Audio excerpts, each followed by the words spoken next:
దేవుని అనంతమైన కృపను బట్టి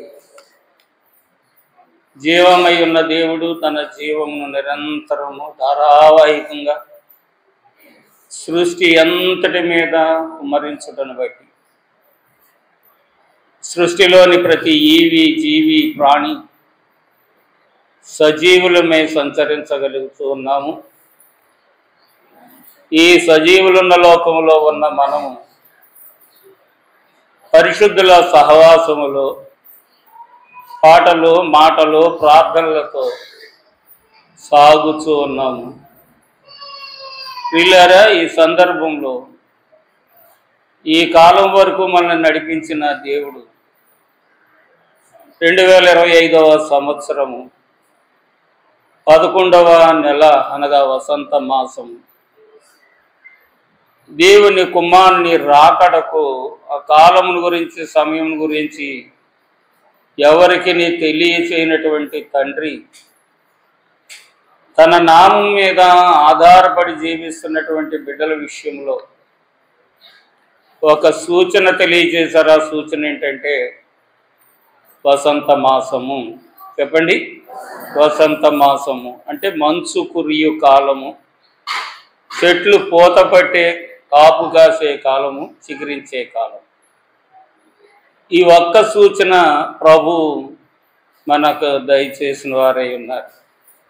ఈ సంగతి ఇలా ఉంచితే రాకడ నెలలో ప్రవేశించిన మనము రాకడ విందులు వినోదములు ఆర్భాటములు జరిగించే సంఘము ప్రభువైన యేసు రమ్ము అన్న పదము ప్రథమమైన విందుగా ప్రతి వారిలో ఉండాలి. ఇది అనుభవము, భక్తుల యొక్క అనుభవ ఉపదేశములు.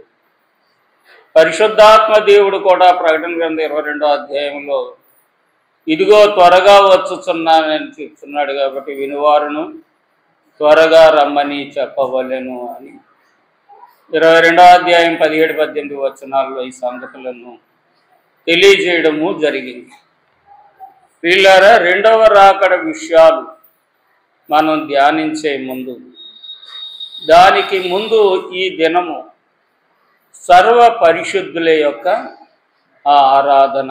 చెప్పండి, సర్వ పరిశుద్ధుల యొక్క పండుగ అనగా దేవుడు పరిశుద్ధుడు.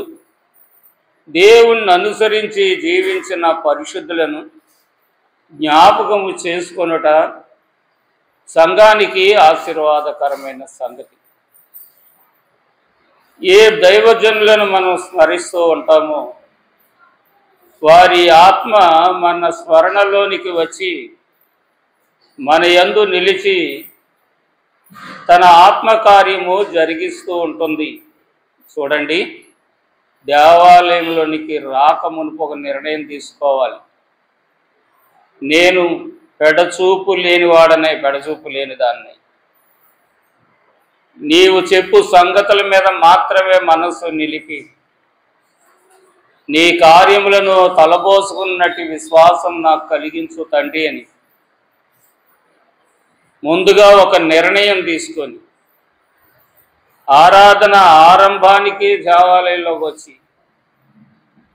దేవుణ్ణి మహిమార్థము అనగా అవమానపరచకుండా దేవుణ్ణి మహిమపరిచే పంక్తిలో నేనున్నానని రుజువుపరుచుకొనుచు ఆరాధనలోనికి వచ్చి ఆరాధనలో జరుగు ప్రతి కార్యములో నీ దేహము వాడబడాలి. ప్రతి కార్యములో మీ దేహములో వాడబడాలి.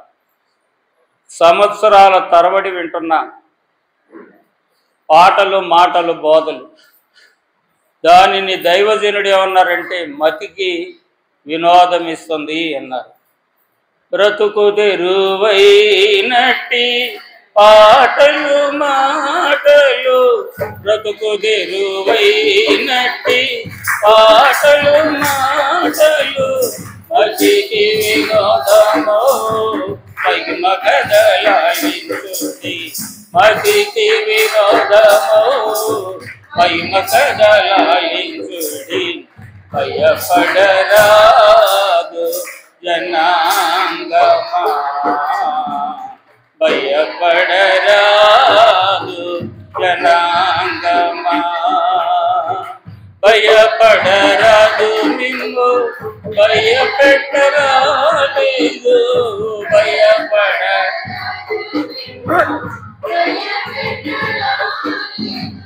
దయతో దీని తలచుకొనండి దయతో దీని తలచుకొనండి భయపడరాదు జనాంగమా. దేవాలయంలోనికి రాకమునుపు మనల్ని మనం సమర్పణ హృదయంతో రావాలి.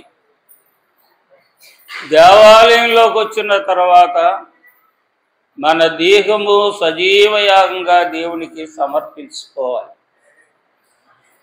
దైవజనుడు దేవదాసయ్య గారు చెప్పారు, పెడచూపు నీకున్న మనోనిదానాన్ని పాడు చేస్తుంది. కాబట్టి అటు ఇటు కదలకూడదు. మరొకటి ఏంటంటే మన ఆత్మీయ జనకులు దేవదాసయ్య గారు చెప్పింది, మరి సత్ప్రవర్తనకు మించిన సుబోధ లేదు అని అన్నారు. దేవాలయంలో బోధకుడు నిటారుగా నిలబడాలి. సంఘము తాను నిర్ణయించిన స్థలంలో స్థిరముగా కూర్చోవాలి. పరిశుద్ధ స్థలమునకు అనగా ఈ ఆల్తరకు అటు ఇటు మనుషులు తిరగకూడదు, లేవకూడదు. మన ఇష్టం వచ్చినట్టుగా మన ఇంట్లో మసలినట్టుగా దేవాలయంలో మసలకూడదు. ఇవన్నీ ఆరాధన క్రమములో ఉన్నటువంటి చట్టం చేయబడింది. కాబట్టి ఈ సంగతులను అతిక్రమించిన వారు ఆరాధనలో ఉంటారు కానీ అనుభవంలోనికి రారు, ఆత్మీయ అనుభవంలోనికి రారు. కాబట్టి ఆరాధనలో ఉన్న వారికి ఆత్మీయ అనుభవం కావాలి, రావాలి. పిల్లరా, సత్ప్రవర్తన కలిగినటువంటి సద్బోధకులను జ్ఞాపకము చేసుకునే సర్వపరిశుద్ధుల పండుగ దినము ఈరోజు. పరిశుద్ధులు ఎవరు అంటే పిల్లరా, దేవుని చిత్తమును జరిగించిన వారు సర్వపరిశుద్ధులు. ఈ పరిశుద్ధులైన వారు భూలోక పరలోక పాతాళ లోకముల యొక్క సంచారములు కలిగినటువంటి వారు. వారు మరణించిన తర్వాత పరలోకానికి వెళ్ళారో, నిద్రించిన తర్వాత నరకానికి వెళ్ళారో అది మనకు తెలియదు. ఆ సంగతి మనకు వద్దు. వారు సజీవులై ఉండి మన మధ్యను మసులుచు వారు సంచరించిన స్థలములలో జరుగుతున్న దేవుని యొక్క నియమిత కార్యములు, దైవత్వము అందు ఇమిడి ఉన్నటువంటి నియమిత కార్యములు జరిగించిన వారు పరిశుద్ధులు అంటారు. పిల్లలారా, వీరిని స్మరణ చేస్తే పుణ్యకథలు వినడం వలన భక్తుల యొక్క పాపరాశులు దూరం అవుతాయి. ఎక్కడ పుణ్యచరిత్ర ధ్యానించబడుతుందో ఏ హృదయము ఈ సంగతులను ధ్యానించకపోతే బండ మీద పడ్డట్టు అయిపోతుంది. బండ మీద పడ్డ విత్తనంలో అయిపోతుంది. వాటిని విని తలంచుకొనుట ద్వారాగా హృదయంలో ఉన్నటువంటి పాపములు నిలవలేక బయటికి వెళ్ళిపోతాయి. అట్టి వారిని సూచించు పరమ భక్తులైన వారిని ఎందరినో పరిశుద్ధ గ్రంథము పాపపు లోకములో ఉన్న మనకి పరిచయం చేస్తుంది. ఎందుకనగా పాపము నుండి మన హృదయాన్ని మళ్లించుకొని పరిశుద్ధుల సహవాసాన్ని అనుసరించి పరిశుద్ధ మగుటి ఎన్నటెన్నటికీ నీ మందిరమునకు అలంకారమని సెలవిచ్చిన దేవుడు మనకిచ్చిన ఈ దేహం అనే దేవాలయమును పరిశుద్ధపరచడానికి, ఆ పరిశుద్ధుల యొక్క సహవాసములో మనం ఉండాలని దైవజనుడు దేవదాసయ్య దేవాది దేవుణ్ణి ఆరాధించేటప్పుడు ఒంటరి ఆరాధనలోనికి పరలోకం నుండి పరలోక పరిశుద్ధులు దిగివచ్చి ఆ దైవజనుడితో కలిసి ఆరాధన చేయుటను బట్టి పరిశుద్ధుల సహవాసము కలదు అన్నారు. చెప్పండి. కాబట్టి ఇవాళ సంఘానికి ఈ సంగతులు తెలియవో తెలిసినా లెక్కించడం లేదు. కారణం ఏంటంటే దేవుని మాటలు అనేటువంటి జీవము హృదయములో నాటబడకపోవడం, హృదయము రాతి వలె ఉండడం వలన ఆ మాటలు దొర్లి ఎక్కడికో పోవడం, వీటి వలన దేవుణ్ణి నమ్ముకున్నాం కానీ, దేవుని దగ్గరకు వస్తున్నాం కానీ, దేవునికి ప్రార్థన చేస్తున్నాము కానీ, దైవత్వంలో ఉండేటువంటి మహిమను అనుభవించలేని బలహీనతలో ఇరుక్కుపోతున్నాం. దీని నుండి విమోచింపడానికే దేవుడు నరులకు దేవుడు తండ్రి అనే వరసను బయలుపరిచి ఆరాధనలో దేవుడు వచ్చి ఆరాధించే బిడ్డల వైపు తేరి చూసి వారిని ఆశీర్వదించేది ఆరాధన. కార్యారంభము కార్యాంతము వరకు సంఘము దేవుణ్ణి ఆరాధించాలి. ఇలాంటి భక్తులైన వారు ఎందరో మనము బైబిల్లో ఉన్నటువంటి భక్తులందరినీ ఆ 41వ పాటలో మనం పాడుతూ స్తుతిస్తూ ఉంటాం. ఈ సంగతి ఇలా ఉంచగా పిల్లారా, కొందరు భక్తులు పాత నిబంధన గ్రంథంలో పరిశుద్ధులుగా ఉన్నారు. మరికొందరు భక్తులు కొత్త నిబంధన గ్రంథంలో పరిశుద్ధులు ఉన్నారు. మరికొంతమంది భక్తులు మన కాలంలో, పరిశుద్ధాత్మ దేవుని కాలంలో, మన కాలంలో భక్తులుగా ఉన్నారు. పిల్లరా, ఆ భక్తులు వారు కొన్ని పనులు చేస్తూ ఉన్నారు. వారి ద్వారాగా ప్రభంజనం వలె జనులు అక్కడికి వెళ్ళి దేవుని మహిమను చూసి మరలి వచ్చి వారు పడినటువంటి ఆ మడ్డి గల కుండలోనే మానకుండానే మడ్డి కలిగి ఉండి కొట్టుమిట్టులాడుతున్నారు తప్ప భక్తుల యొక్క మహిమను ధ్యానించడంలోనూ వాళ్ళ స్తుతించడంలోనూ అనుసరించడంలోనూ విఫలమైపోతూ ఉన్నారు. కాబట్టి దేవుని యొద్దకు రండి అన్న దేవుడు మనతో వస్తున్నారో లేదో మనం చూసుకుంటూ ఉండాలి. అప్పుడు ఆయన మీ యొద్దకు వచ్చునన్న దేవుడు మనతో వస్తున్నారో లేదో చూస్తూ ఉండాలి. యోహాను గారి గురించి దైవజనుడైన దేవదాసయ్య గారు చెప్పిన మాట, యోహాను వల్లే 3 కాలాలుండుట చూతురు. యోహాను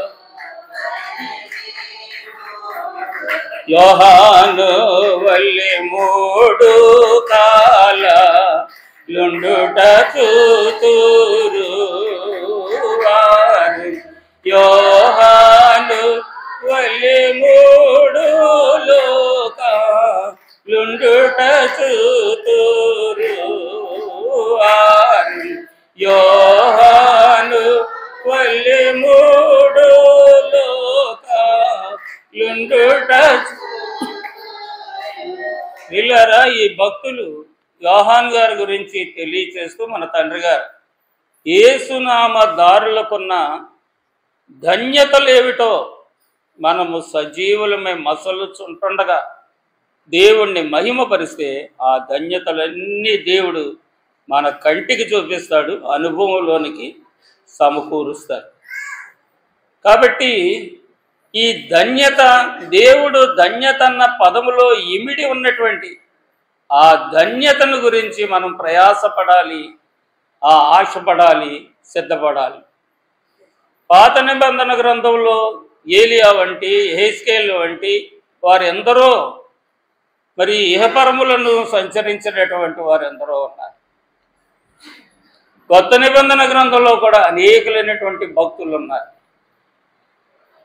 వీరు ఇలా ఉంటుండగా పిల్లారా, అక్కడ కొత్త నిబంధనకు, ఇక్కడ పాత నిబంధనకు కూడా మధ్యవర్తులైనటువంటి భక్తులు ఇద్దరు కనబడుతున్నారు. వారు ఎవరయ్యా అంటే, ఈ దినం మనం చదివినటువంటి వాక్యంలో ఉన్న ఒకరు యోహాను గారు, రెండవది పిల్లలారా సిమియోను గారు. సిమియోను గారు యేసు ప్రభు జన్మకు ముందు దేవునికి భక్తుడు. యోహాను గారు యేసు ప్రభు జన్మ కారణాన్ని ప్రకటించడానికి పంపబడినటువంటి భక్తుడు. వింటున్నారా? ఏదో పనిలో ఉన్నారా? కాబట్టి పిల్లలారా, యోహాను గారు పాత నిబంధన కాలంలో జన్మించారు. సిమియోను గారు పాత నిబంధన కాలంలోనే జన్మించారు. యోహాను గారు కొత్త నిబంధన కాలంలో దేవుని సేవ చేశారు. సిమియోను గారు కూడా కొత్త నిబంధన కాలంలో దేవుని సేవ చేశారు. అంటే వారు దేవుని నిమిత్తము జన్మించిన వారు, జీవించిన వారు, జీవితాన్ని ముగించిన వారు. యోహాను గారు జన్మించిన పిదప యేసు ప్రభు రాకడ అనగా యేసు ప్రభు మొదటి రాకడ స్వార్థ పరిచర్యలో ఆయన ప్రవేశించడానికి ముందు వరకు ఆయన ఆత్మచేత అరణ్యంలోనికి కొనుగోబడ్డారు. అపవాది కంటపడకుండా దాచబడ్డారు. అరణ్యంలోనికి కొనుక్కోబడిన కారణము చేత కారణ జన్ముడైనటువంటి యోహాను గారు మిడతలను ఆహారంగా తిన్నారు. అలాగే అడవి తేనెను ఆహారంగా భుజించారు. అరణ్యములో దొరికే సంపద అడవి తేనె, మిడతలను ఆహారంగా భుజిస్తూ ఆయన ప్రభు సేవకు వచ్చే సమయం వచ్చే వరకు ఆయన సిద్ధపరచబడుతూ అరణ్యములో ఉన్నారు. సిమియోను గారు యాజక ధర్మము చేస్తూ లూకా సువార్త 2వ అధ్యాయంలో మనం చదివిన నీతిమంతుడైనటువంటి సిమియోను గారు. పిల్లలారా, మరి ఆయన రాకడను గురించి కనిపెడుతూ ఉన్నటువంటి ఈయన నీతిమంతుడును, భక్తిపరుడును, ఆత్మపూర్ణుడై ఉన్నాడు. దేవునికి స్తోత్రం. పరిశుద్ధాత్మతో నింపబడిన వాడై ఉండి దేవుడు ఆ ఆత్మ తనకిచ్చిన నీతిని అనుసరించిన వాడై ఉండి ఆ నీతిని కాపాడుకొనుచు యాజక ధర్మమును సాగించిన వారు. ఈ ఇద్దరు కూడా పాత నిబంధన కాలపు పరిశుద్ధులు, కొత్త నిబంధన కాలపు పరిశుద్ధులు. ఈ పరిశుద్ధులైన వారు భూమి మీద సజీవులుగా ఉండి పరలోకానికి వెళుతూ ఉండేవారు, మరల భూమి మీదకి వస్తుండేవారు, పాతాళానికి వెళుతుండేవారు, మరలా భూమి మీదకి ఎక్కి వస్తూ ఉండేవారు. వారి అనుభవాలను మరి భక్తులైన వారు గైకొన్న వారే, గ్రహించిన వారే ఎన్నో అనుభవాలను తెలియచేస్తూ మనము కూడా మన విశ్వాసము వ్యర్థము కాకుండా ఉండు నిమిత్తం పరలోక, పాతాళలోక, భూలోక సంగతులను ప్రకటిస్తూ ఉండేవారు. కాబట్టి ఇట్టి భక్తులను జ్ఞాపకము చేసుకొనుట, ఇట్టి నీతిమంతులను జ్ఞాపకము చేసుకొనుట ఆశీర్వాదం. ఈ దినము సర్వపరిశుద్ధుల పండుగ దినము. అందరూ తెల్లని వస్త్రాలు ధరించండి అని ప్రకటన జరిగింది. శత్రువగు సైతానోనన్ ఈక్రజీయన్ నాయనా, శత్రువగు సైతానోనన్ ఈక్రజీయన్ నాయనా, ఎన్నో స్తోత్రములు తీంచెను నా నేత్రములకు నాయనా నందు.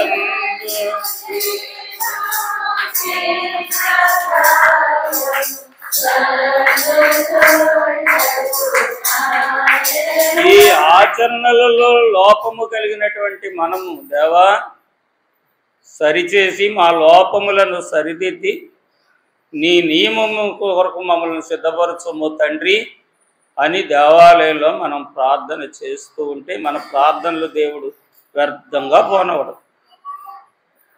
ఏం ప్రార్థన చేస్తామో ఆ ప్రార్థనను దేవుడు వ్యర్థంగా విడిచిపెట్టడు. సమయం వచ్చినప్పుడు నీ మనసులోనివన్నీ దేవుడు నెరవేరుస్తాడు. అలాగే ప్రియులారా, ఈ పాత నిబంధన కాలంలో పరిశుద్ధులు, కొత్త నిబంధన కాలంలో పరిశుద్ధులు, మన అనుభవంలో ఉన్నటువంటి పరిశుద్ధులు యోహాను, సిమియోను గారు కనబడుతుంటే వారిని గురించి దైవజనుడైన దేవదాసయ్య గారు అన్నారు, యోహాను వలె 3 కాలాలను చూస్తారు, 3 లోకాలను చూస్తారు. 3 కాలాలని 3 లోకాలని చూస్తారని ఎలా చెప్పగలిగారు అంటే, మన కాలంలో ఉన్నటువంటి భక్తులు కైలాస ఋషి గారు, సాధు సుందర్ సింగ్ గారు, అలాగే భక్త సింగ్ గారు, దేవదాసయ్య గారు, ఇటువంటి భక్తులందరూ మన కాలపు భక్తులు. చెప్పండి, మన కాలపు భక్తులు. మనం వారిని ఎరుగుదము. మనకున్న ఆకతాయితనమును బట్టి వారి సారాంశం అనగా భక్తి సారాంశాన్ని మనం గమనించలేదు. గమనించక మన అక్కర్లు తీర్చుకోవడానికి భక్తుల దగ్గరికి వెళుతున్నామే తప్ప ఆ భక్తుల యొక్క సహవాసం వలన ఆ ఆత్మ సంభాషణ అనుభవం మనలోనికి వస్తుందన్న సంగతి గ్రహించకపోవడం ఎడచూపు వలన కలిగే మనోనిదానానికి కలిగే హాని, ఆటంకం. కాబట్టి ప్రియమైన వారు, భక్తి విషయంలో దేవుడు స్వాతంత్రం ఇచ్చారు అందరికీ స్వతంత్రం ఉంది. అన్ని విషయాల్లో మీ ఇష్టానుసారంగా జీవించండి. ఒక్క దేవుని ఇష్టంలో మాత్రం, చిత్తంలో మాత్రం, విషయంలో మాత్రము దేవుని ఇష్టానుసారంగా జీవించండి. అప్పుడు మీ ప్రయాస వ్యర్థము కాదు. కాబట్టి పిల్లలారా, మరి కైలాస ఋషి గారు కానీ, సాధు సుందర్ సింగ్ గారు కానీ, అలాగే భక్త సింగ్ గారి సహవాసం భక్త సింగ్ గారు కానీ, శ్రీ ముంగమూరి దేవదాసయ్య గారు కానీ, ఇలాంటి వారు ఎందరో వారు భూమి మీద సజీవులుగా ఉండి దేవుని ఆత్మచేత పరలోకానికి కొనుక్కోబడిన వారే. పరలోకములో ఉన్న సంగతులన్నీ అయ్యగారు వెళ్ళిన తర్వాత అయ్యగారి దగ్గర పరిచర్య చేసిన శిష్యులు వారి అనుభవాలు చెప్పారు. పరలోక మర్మములను నరలోకము వరకు నీవు, పరలోక మర్మములను నరలోకము వరకు నీవు ప్రియాదోతగటిచినావా, ప్రేమమూర్తిగా ప్రియాదోతగటిచినా,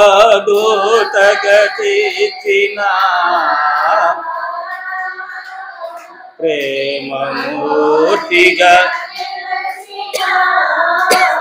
చాలు. కాబట్టి దేవదాసయ్య గారు చెప్పిన కొన్ని సందర్భాల్లో భూస్థాపన కార్యక్రమాలు,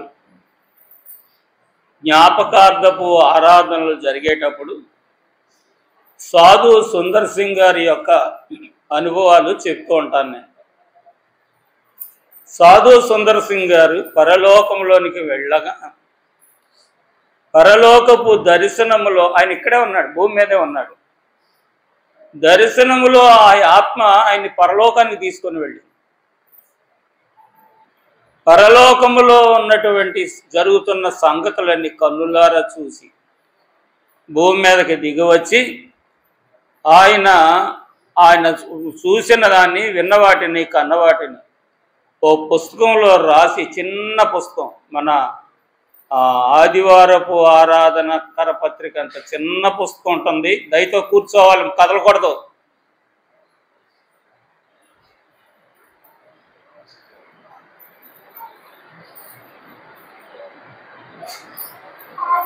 దానికి ప్రభుపాద సన్నిధి, చెప్పండి, ప్రభుపాద సన్నిధి అనే పేరు పెట్టారు. చాలా తక్కువ రేట్లో దొరుకుతుంది, బుక్ స్టాల్స్లో దొరుకుతాయి.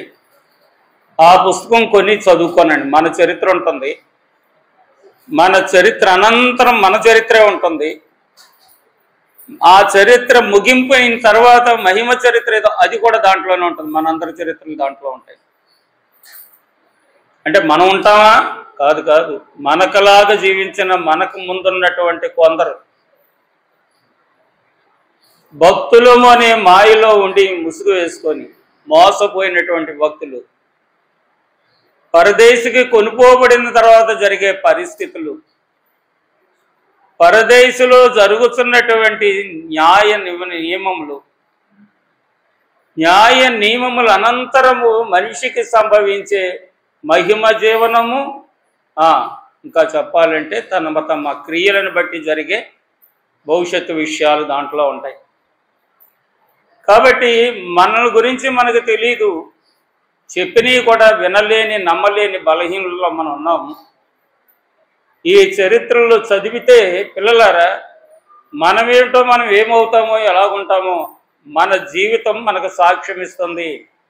మన అలవాట్లు, మన నిర్ణయాలు, మన నియమాలు, మనం ఎలా నిర్ణయించుకుంటాము, ఎలాగ ఆలోచిస్తాము, ఎలా ప్రవర్తిస్తుంటాము, ఎలా జీవిస్తుంటాము, ఏ ఉద్దేశిస్తుంటాము, వాటికి తగిన ఫలితం ఎలాగుంటుందో ఆ చరిత్రలు మనకు తెలియచేస్తాయి. దేవదాసయ్య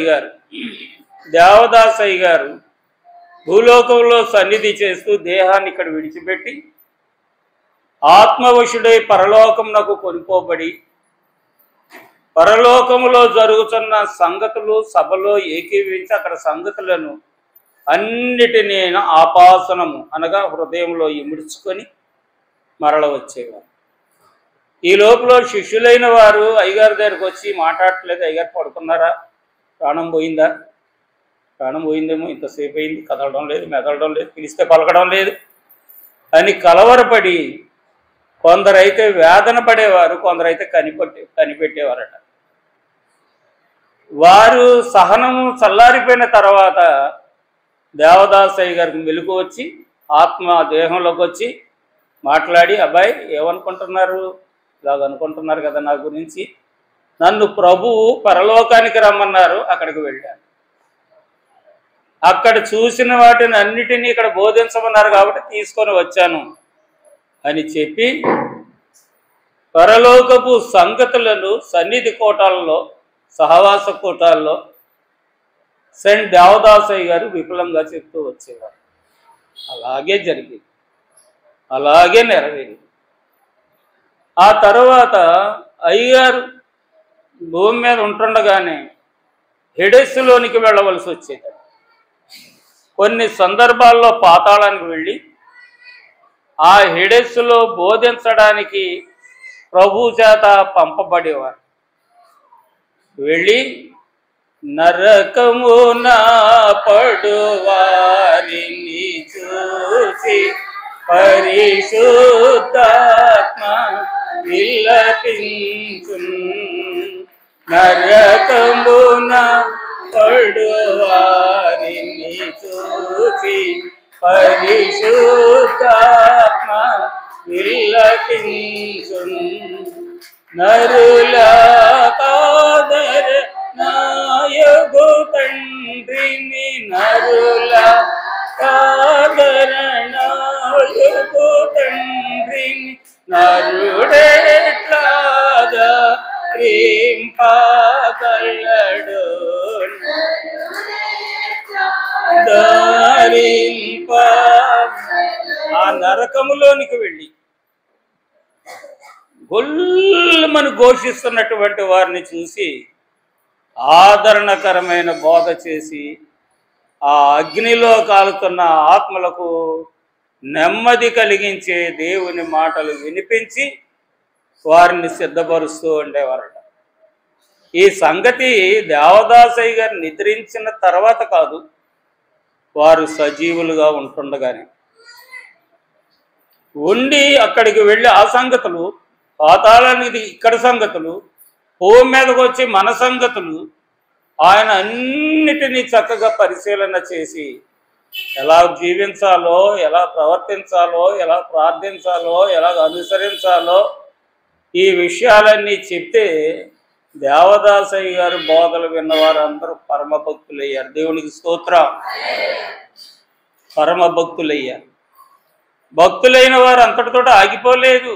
అనేకులను వెలిగించారు, అనేకులను రక్షించారు, అనేక సన్నిధులు స్థాపన చేశారు, అనేకమైనటువంటి దర్శనములు వారు చూసి సంఘాన్ని సిద్ధపరిచారు. దేవునికి స్తోత్రం. కావున పిల్లలారా, ఇవాళ ఆ భక్తులను మనం జ్ఞాపకం చేసుకుంటూ ఉంటుండగా హెబ్రీ పత్రికలో రాయబడిన రీతిగా ఇంత గొప్ప సాక్ష్య సమూహము మేఘము వలె మనలను ఆవరించి ఉంటుండగా మనము కూడా ప్రతి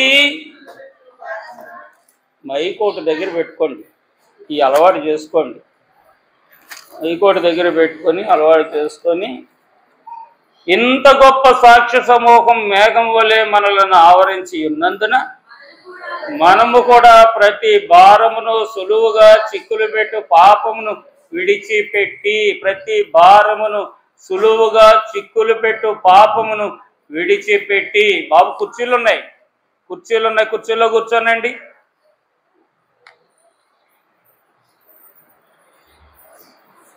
విశ్వాసమునకు కర్తయు దాన్ని కొనసాగించు వాడినైనా యేసు వైపు చూచుచు మన ఎదుట ఉంచబడిన పందెములో ఓపికతో పరిగెత్తుదము. ఎలాగా? విశ్వాసంతోనా అవిశ్వాసంతోనా?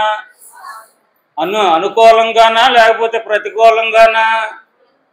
అంటే పిల్లలారా, ఎవరికి అనుకూలం?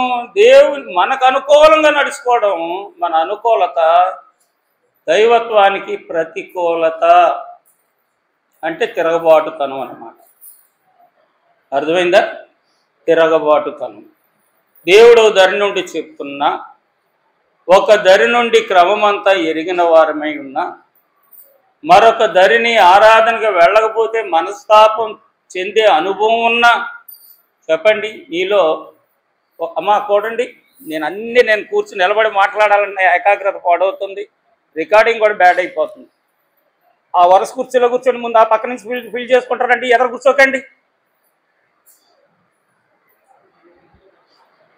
ఎవరు ఇష్టం వాళ్ళది అయిపోయింది, ఎవరు చెప్పినా వినరు. ఈ డిలీట్ చేసేయండి అబ్బాయి.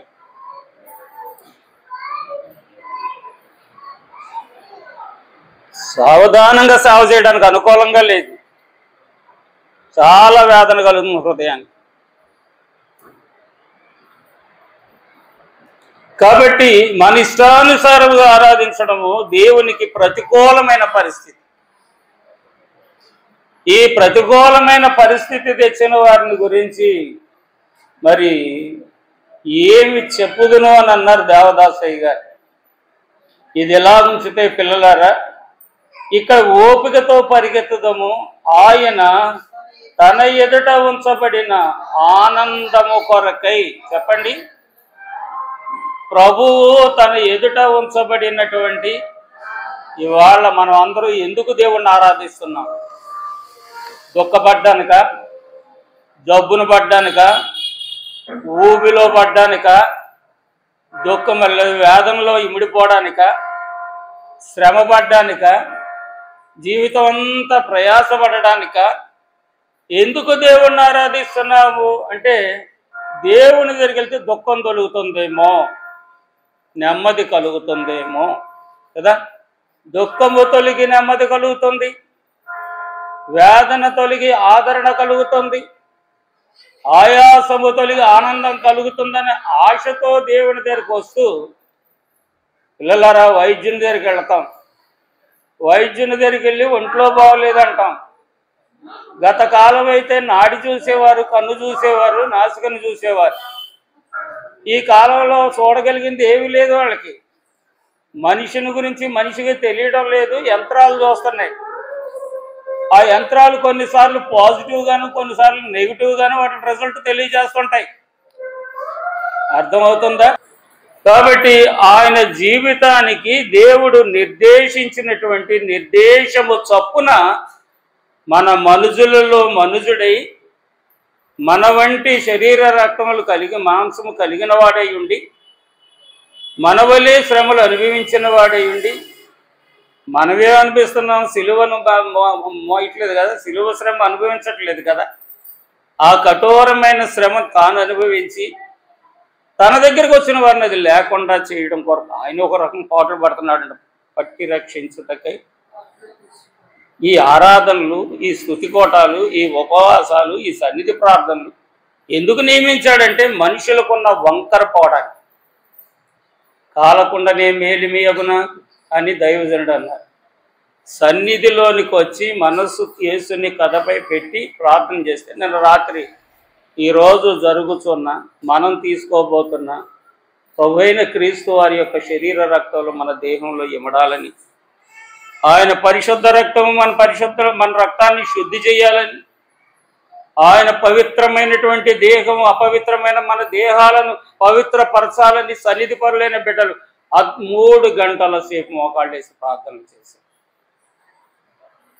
3 గంటల సేపు కన్నీరు గార్చి మోకాళ్ళు వేసి ప్రార్థనలు చేసి ప్రార్థన విజ్ఞాపన యాచనలు చేసి ఈ ఆరాధన కొరకు దేవునికి స్థలాన్ని మనల్ని ముందుగానే అప్పగించడం జరిగింది. ఎవరు చేస్తున్నారు? మీలో ఎవరిని చేస్తున్నారా? ఎవరా పిల్లలారా? కాబట్టి అలాగ చేయడం వలన దేవుణ్ణి దయనొందిన వారమై మనము ఎన్నుకున్న స్థితిలో జీవించగలుగుతున్నాం. ఆటంకాలు ఉన్నాయి, ఆపదలు ఉన్నాయి, ఇబ్బందులు ఉన్నాయి. కారణం ఏమిటంటే మనోనిదానం కుదరకపోవడం వల్ల. మనోనిదానము కుదరకపోవడం వలన ఇలాంటివి కలుగుతున్నాయి. మనుషులు ఎక్కడ ఉంటున్నాం, మనసు ఎక్కడ ఉంటుంది. దేవుని మాటలు వింటున్నాం, హృదయంలో నిలబడటం లేదు. దేవుని గురించిన మాట, దేవుడు ఉన్నాడన్న మాట మనకు తెలుసు, కానీ దేనిని గురించి ఏ సంగతి దేవుడు విడచెప్పాడు అన్న సంగతి మనకు తెలియదు. కాబట్టి నేర్చుకోవాలి. ఆరాధనలోకి వచ్చాక ఒక పాట పాడండి టక్మని పాడాలి, ఒక వాక్యం చెప్పండి టక్మని చదవాలి, ఓ ప్రార్థన చేయండి అంటే టక్మని సందర్భానుసారమైనటువంటి ఆత్మ సహాయం కొరకు విశ్వాసం ఎప్పుడు కలవరిస్తూ ఉండాలి. నేను నోరు తెరిస్తే తండ్రి నువ్వు నింపుతుండు, నీ సావుకురాల్ని నోరు తెరుస్తున్నాను, నీ బిడ్డను నువ్వు నా నోరు నింపు తండ్రి అని చెప్పి తలంపు కలిగి ఉండాలి తప్ప లోకములో మనుషులు మాయని చూసినట్లుగా దేవుడిని కూడా దేవుడిగా మాయలో పడిపోతున్నాం అనేటువంటి భీతిలో ఉండి ఒక మాట రాకుండా, ఒక పాట రాకుండా, ఒక ప్రార్థన రాకుండా ఏ బహుమానం పొందనై ఉన్నాము, పొందదగిన వారమై ఉన్నాము గ్రహించలేని దుస్థితిలో ఉండిపోతే ఆ పరిశుద్ధుల సహవాసంలోనికి మనం వెళ్ళలేము. ఆ పరిశుద్ధులందరూ ఏం చేశారట పిల్లలారా? మలాకీ గ్రంథంలో దేవుడు మలాకీ ప్రవక్తతో మాట్లాడినటువంటి మాటలు 2వ అధ్యాయము 4వ వచనం నుంచి మనం చూస్తే, అందువలన లేవీయులకు నిబంధనగా ఉంటున్నట్లు ఈ ఆజ్ఞలను మీకు ఇచ్చిన వాడు నేనే అని మీరు తెలుసుకొనిరని సైన్యములకు అధిపతి యెహోవా సెలవిచ్చుచున్నాడు. నేను చేసిన నిబంధన వారి జీవమునకును సమాధానమునకును కారణమాయను. భయభక్తులు పుట్టించుటకై దేవుని నిబంధన ఆజ్ఞలు దేనికట? భయము భక్తి కలిగి దాన్ని అనుసరించుటకై నా విషయములో భయము గలవారే సత్యము గల ధర్మశాస్త్రమును బోధించుచు దుర్బోధన ఏమాత్రమును చెయ్యక సమాధానమును బట్టి యథార్థతను బట్టి నన్ను అనుసరించి నడుచుకుని వారి అనేకులను త్రిపురి, దోషము నుండి అనేకులను తిప్పిరి ఈ పరిశుద్ధులు. ఆ తర్వాత మాట, యాజకులు సైన్యములకు అధిపతియగు యెహోవా దూతలు గనుక జనులు వారి నోట ధర్మశాస్త్ర విధులను నేర్చుకుందరు, వారు జ్ఞానమును బట్టి బోధింపవలెను. జ్ఞానమును బట్టి బోధింపవలని. ఇవాళ వాక్యములో ఉన్న సంగతులు బోధిస్తే ప్రసంగం ఏమవుతుందంటే పురాతనది అయిపోతుంది, పాత చింతకాయ పచ్చడి అయిపోతుంది అనమాట. మరి ఏం బోధించాలండి? వాట్సాప్ యూనివర్సిటీ వాళ్ళు కొన్ని క్రియేట్ చేస్తున్నారు, కొన్ని వచనాలకు కొన్ని భావాలను క్రియేట్ చేస్తున్నారు. కొత్తగా ఏఐ వచ్చింది. ఈ ఏఐ అంటే పిల్లలారా, మరి మనం ఎరిగిన సత్యమే గతంలో నేను మీకు తెలియజేశాను. ఇది కూడా కొన్ని సృష్టిస్తుంది, కృత్రిమమైనటువంటి సృష్టి. ఆ కృత్రిమమైనటువంటి సంగతులు వాట్సాప్ యూనివర్సిటీ వారు కలుగజేసినటువంటి ఆ లౌకికమైన మర్మాలు, అంటే కవ్వింపు మాటలు, కవ్వింపు బోధలు, కవ్వింపు చేష్టలు, ఓహో ఆహా అన్నట్టుగా ఉండవలసి వస్తుంది. కానీ హృదయము పిండబడ్డం లేదు, హృదయము పిండబడ్డం లేదు. కాబట్టి వారు ఏం బోధించాలి? జ్ఞానమును అనుసరించి బోధించాలి, వేదమును అనుసరించి బోధించాలి. వేదమునకు మూలమై ఉన్నటువంటి దేవుని మనస్సును ఎరిగిన వారే బోధించాలి. ఎరిగిన వారే ఉండాలంటే యేసు కూడా తన ముందు ఉంచబడినటువంటి బహుమానం కొరకు సంతోషముతో ప్రయాసపడినట్లుగా భక్తులు ప్రయాసపడితేనే కానీ, ప్రవక్తలు ప్రయాసపడితేనే కానీ భక్తులకు భక్తి అభ్యాసము కలగదు. ఇది చేదుగా ఉంటుంది. దైవ బోధట చేదుగా ఉంటుందంట. దేవదాసయ్య గారు అన్నారు, చేదుగా ఉన్నప్పటికీ చెప్పండి శ్రేష్టమైనది. మరి ఇప్పుడు మీరు ఏం చేస్తున్నారో నాకు తెలియదు, కానీ మా చిన్నతనంలో మరి నేను చూసినటువంటి సంగతులు అనగా, మా అక్కయ్య గారికి పురుగులు పోసాక ఆ పసిపిల్లల విషయంలో కరక్కాయలు రంగదీసి ఏంటో ఆవదంలో ఏదో కలిపి పసిపిల్లలు కాలు మీద వేసుకొని పట్టించేవారు. చేదే విషంగా ఉన్నది, కానీ ఆ బిడ్డల ఉదరానికి అది శుద్ధి. కాబట్టి కల్పనా కథలు వద్దు, భక్తులను మనం అనుసరించాలి. బైబిల్ మిషన్ అంటేనే పరిశుద్ధుల సహవాసంతో ఉన్నది. భక్తులు, ఆ భక్తులలో గొప్ప అనుభవం కలిగిన భక్తులు. దేవదాసయ్య గారు లాంటి వారు ఎందరో ఉన్నారు. మనకి దేవదాసయ్య గారు ఉన్నారు. వారు ఆయన విన్న సంగతులు, ఆయన చూసిన సంగతులు, ఆయన అనుభవించిన సంగతులు భూ సంబంధమైనవి కాదు, పర సంబంధమైనవి. దేవునికి స్తోత్రం. కాబట్టి ఆయన తరచుగా ఈ బోధ చేసేవారు. శ్రేష్టమైన ప్రతి మేలైన ప్రతి వరము పర సంబంధమైనదే, జ్యోతిర్మయ దేవుని యొద్ద నుండి దిగివచ్చును అనే ప్రసంగాన్ని తరచుగా దేవదాసయ్య గారు బోధిస్తూ వచ్చేవారు. కాబట్టి పిల్లలారా, అనేకమైన లోపాల్లో మనలో ఉన్న లోపమును బట్టి వినబుద్ధి కాని పరిస్థితి కూడా ఎదురవుతుంది. అర్థము చేసుకోకపోవటాన్ని బట్టి పరిశుద్ధ గ్రంథం యొక్క భావము అపార్థంగా కూడా మారిపోతుంది. కారణం ఏంటి? భయము, భక్తి. భయము ఏం చేస్తుందంటే పిల్లలారా, నిన్ను ఒప్పిస్తుంది, భక్తి నిన్ను త్వరబెడుతుంది. భయము నిన్ను సరిచేస్తుంది, భక్తి నిన్ను త్వరబెడుతుంది. ఆ త్వరబడ్డవారు మాత్రమే మేఘములోనికి, ఆరోహణ మహిమలోనికి సిద్ధపడగలుగుతారు. కాబట్టి ఇవాళ సకల పరిశుద్ధులను గురించి మనం స్తుతించాలి. ఈ ప్రార్థన చేయడం అంటే చాలామందికి ఒక వాడిక అయిపోయింది. ఎప్పుడూ చేసే ప్రార్థనే. పరిశుద్ధులు ఉన్నారు చెప్పండి. ఏలియా ఉన్నారు, హెజ్కేలు ఉన్నారు, మోషే ఉన్నారు, ఆదాం గారు ఉన్నారు, ఆనోక్ గారు ఉన్నారు, నోవాహు గారు ఉన్నారు. ఎందరో పరిశుద్ధులు బలముగా దేవుడు వాడుకున్నాడు. వారిని జ్ఞాపకం చేసుకొని ప్రార్థించే దినం, వారి ప్రవర్తన ఫలమును జ్ఞాపకం చేసుకొని ప్రార్థించే దినము, వారి ప్రయాసను జ్ఞాపకం చేసుకొని ప్రార్థించే దినము. పిల్లలారా, వీటి మీద మనసు లేకపోతే సుఖభోగాల మీద మనసు నిలబడిపోతుంది. సుఖభోగముల మీద మనసు నిలుపునది బ్రతుకుచున్నట్టుగానే ఉంటుంది, కానీ దాని జీవితం సచ్చిన దాంతో సమానమని పౌలు గారు తిమోతి పత్రికలో తెలియజేశారు.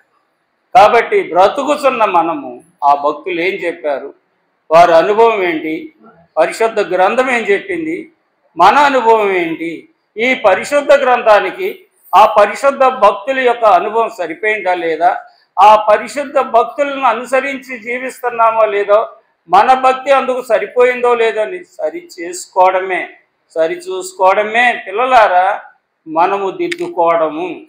ఈ 11వ నెలలోనికి వచ్చాం. దేవుని కృపను బట్టి దేవునికి ఎన్నో వందనాలు చెల్లిస్తున్నాను. ఇక్కడ నుండి రాకడను గురించి ధ్యానించండి. రాకడ వాక్యం చదవమంటే మత్తయి సువార్త 25వ అధ్యాయం చదువుతారనమాట. అందరికీ వాడుక. ఇంకా బోల్డంత ఉంది, బోల్డంత చరిత్ర ఉంది, బోల్డని సూచనలు తెలియజేశారు, బోల్డని గుర్తులు తెలియజేశారు ప్రభు. ఆ గుర్తులన్నిటినీ జ్ఞాపకం చేసుకుంటూ ప్రార్థన చేస్తే మనము చెయ్యలేని ప్రార్థనలు దేవుడు మన చేత చేయించుకుంటాడు. అట్ సేమ్ టైం దేవుని కొరకు వాడబడినటువంటి నీ దేహం అనే పాత్రను దేవుడు శుద్ధి చేస్తారు. అలాగే ఐశ్వర్య ఘనతలతో నింపుతారు. అప్పుడు దారిద్ర్యము నీకుండదు, చింత నీకుండదు, దుఃఖము నీకుండదు, రోగము నీకుండదు, అపాయం నీ దగ్గరికి రాదు. ఈ భక్తిని అభ్యసించడానికి వాడుక చేసుకోండి. కానీ వచ్చి వెళ్ళిపోయేవారుగా, అనుకోవాలని బట్టి వచ్చి వెళ్ళిపోయేవారుగా, పొద్దున్నే వచ్చేద్దాం అనుకున్నంత ఎవరు లేదా అనుకుని అపరాధము చేయకండి సుమి. అది అపరాధం. ఆరాధన దినం చూడండి. రాత్రి నేను ఇంటికి వచ్చేటప్పటికి 8 గంటల్లో ఎంత 8 గంటలు ముగించారు మీరు ఇక్కడ.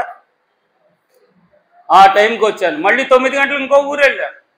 మళ్ళీ 9 గంటలు 9:30కి ఇంకో ఊరు వెళ్ళి 2 గంటలకు వచ్చాను. 2 గంటలకు వచ్చిన మళ్ళీ 4 గంటలు లేచి మోకరించి ఆరాధన చెయ్యాలి. ఆరాధన క్రమం జరిగించుకొని పిల్లలారా స్నానం ఆచరిందా అంటాడికి గ్యాస్ అయిపోయింది. అమ్మటే మళ్ళీ ఫోన్ చేస్తే మా మనోడు వాళ్ళ ఇంట్లో ఉన్న గ్యాస్ బండి తీసుకొచ్చాను. మళ్ళీ వచ్చాక వేడి నీళ్ళు చన్నీళ్ళు స్నానం చేయను కదా, వేడి నీళ్ళు స్నానం చేసి పరుగున 9 అయిపోతుంది. 10 నిమిషాలు తక్కువ 10 గంటలకు అక్కడ బండి ఎక్కాను. 9:15కి ఇక్కడికి వచ్చాను.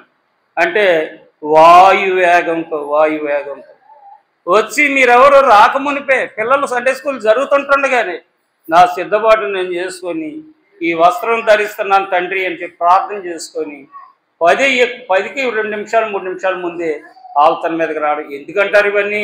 ఆయన మీతో చెప్పింది. నేను సిద్ధమైపోయాను కానండి, ఏదో వచ్చిందంటే దాన్ని పక్కన పెట్టాలి. పెట్టకపోతే మనమే పక్కన పెట్టబడతాం పిల్లలాగా. ఈ సంగతులు జ్ఞాపకం చేసుకొని ఆ సకల పరిశుద్ధుల సహవాసం లోకల్లో ఎవరు ధ్యానించరు, లోకల్లో ఎవరు జ్ఞాపకం చేసుకోరు. చూడండి మరి యోహాను గారికి ఎంత భాగ్యం ఇచ్చాడో దేవుడు. భూమి మీద నుండి పరలోకానికి వెళ్ళి పాతాళలోకానికి వెళ్ళి పరలోకంలో సంగతులు, పాతాళలోకంలో సంగతులు, దేవుని సంగతులు, దేవదూతల సంగతులు, నరకములో ఉన్ని నాశనమైపోతున్న వారి సంగతులు, భూమి మీద నుండి భక్తిహీనుల సంగతులు అన్నిటినీ ఆయన నిరసించడం వలన ఆయన 3 లోకాలు 3 కాలాలను చూసే భాగ్యం దేవుడు ఆయనకి ఇచ్చాడు. ఒకటైతే సాధు సుందర్ సింగ్ గారు పరలోకానికి వెళ్ళి తాగుబోతులను చూశాడు, తిరిగిపోతులను చూశాడు, వ్యభిచారం చూశాడు, దొంగలను చూశాడు, నరహంతకులను చూశాడు, భక్తులను చూశాడు. ఆయన పరదేశంలో చూసి వచ్చి ఇదిగో వీళ్ళ పరిస్థితి ఎలా ఉందని పేర్లతో సైతం రాసి పెట్టాడు. వీరందరూ చనిపోయిన తర్వాత మళ్ళీ మనం తిరిగి రావడం కుదరదు, చెప్పడానికి కుదరదు. ఒకవేళ అక్కడికి వెళ్ళాక మనకి ఇక్కడ విన్న అనుభవాలు అక్కడికి వెళ్ళాక మన మనసును గాయం చేసి తిరిగి మన ఇంటి వారికి వచ్చి చెబుదామన్నా మళ్ళీ రావడానికి కుదరదు. అందుకే మసలుచుంటుండగానే దేవుడిని మహిమపరచండి, అన్ని సంగతులు దేవుడు తెలియజేస్తారని. పిల్లరా, ఈ సకల పరిశుద్ధుల యొక్క అనుభవాన్ని బట్టి ప్రార్థించిన వారి ఆత్మలు పరదేశంలోనికి వెళ్ళడానికి, పాతాళంలోనికి వెళ్ళడానికి, భూమి మీద సరి చేసుకోవడానికి దేవుడే తరుణం కలిగిస్తున్నారు. కనబడతారు, కలలో కనబడతారు, దర్శనంలో కనబడతారు. మనం సిద్ధపాటు కలిగి ఉంటామా? మర్మం మనకు అర్థమవుతుంది.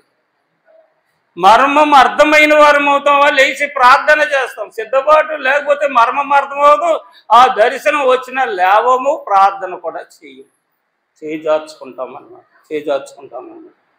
కాబట్టి ఈ సంగతులు మనకి తెలియపరచబడుతున్నాయి. పిల్లలారా, వినగోరిన వారికట వినబడలేదంట ఆ సంగతులు. యేసు ప్రభు శిష్యులతో అన్నారు, వినగోరి చూడగోరిన వారికి అవి దక్కలేదు. పర సంబంధమైన సంగతులు, పరలోక రాజ్య మర్మములు మీకు చేయబడుతున్నవి అని చెప్పి శిష్యులతో చెప్పారు. ఆ శిష్యులు వారి శిష్యులు చెప్పారు. వారి శిష్యులు ఇవాళ మన దాకా వచ్చింది. దేవుడికి స్తోత్రం. జాగ్రత్త పడండి, మెలకుగా ఉండండి, భయపడండి, లోబడండి. భయం అనేది గౌరవం పిల్లల. భయం అంటే ఏంటి చెప్పండి? గౌరవం మనల్ని ఏం చేస్తుందంటే పెద్దవాళ్ళు వచ్చారంటే లేచి నిలబెడుతుంది.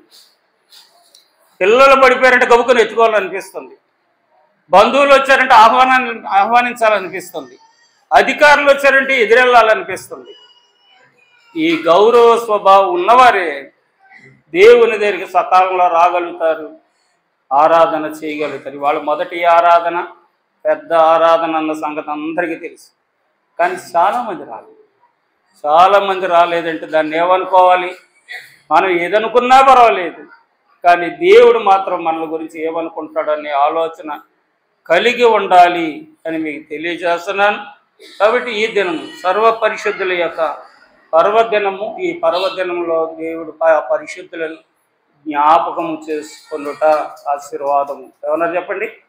జ్ఞాపకం చేసుకొనుట ఆశీర్వాదం. మనము ఎలాంటి భక్తులం అంటే పాత నిబంధన కాలంలో కొత్త నిబంధన కాలంలో ఉన్న భక్తులతో కలిసి దేవుణ్ణి ఆరాధిస్తున్నాం. మనతో ఒకరై ఉండి భూలోక పరలోక పాతాళ లోకములను చూసి మర్మములను తీసుకొచ్చి మనకి అప్పచెప్పినటువంటి భక్తులతో కలిసి మనం దేవుణ్ణి ఆరాధిస్తున్నాం. దీని వెనకాతల దేవుని కృపా సంకల్పం ఎంతుందో మనం గ్రహించగలిగితే, మీకు ఎప్పుడైనా ఖాళీగా కుదిరినప్పుడు నా ఎడల నీ సంకల్పం, నీ ఉద్దేశం ఏంటి తండ్రి అని అలాగ ఆలోచిస్తూ కూర్చోనండి. అయిపోద్ది. ఎవరో వస్తారు, కదిలిస్తారు, మెదిలిస్తారు, ఏదో పని పడతారు, లేచి వెళ్ళిపోతారు. ఆ తర్వాత ఏకాంతం చూసుకొని దేవుడు వచ్చి మాట్లాడతారు. ఈ అనుభవాల్లోనికి రండి, మీ గిన్నె నిండి పొర్లి అనుభవంలోనికి రండి, దేవుణ్ణి చూసే అనుభవంలోనికి రండి, వాక్యానికి నెరవేర్పైనటువంటి ఫలితం అనుభవించే నెరవేర్పులోనికి రండి, రాకడకు సిద్ధపడండి. అట్టి కృప పరమ తండ్రి మీకు ఎల్లరికను ప్రసాదించును గాక.